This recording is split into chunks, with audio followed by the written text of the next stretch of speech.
nuovo anno ad Alfea, che emozione! Sì, Bloom, ed è il primo senza di noi. Già, quanti ricordi. Fa un certo effetto tornare a scuola e trovarsi dall'altra parte della cattedra. Dalla parte giusta, finalmente. Niente più interrogazioni, niente prove da superare o compiti in classe. Ups! Ma dove andate? Ci pensate? Solo 3 anni fa eravamo noi al posto loro e adesso siamo... Popolari, è questo che stavi per dire, Musa? No, Stella, cresciute era la parola esatta, ma evidentemente non riguardava te.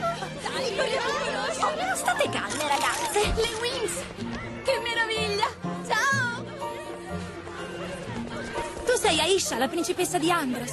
E tu devi essere Tecna. Abbiamo sentito tanto parlare di voi. Posso avere un autografo? Ho dimenticato la penna. Oh, scusate, lei è molto timida.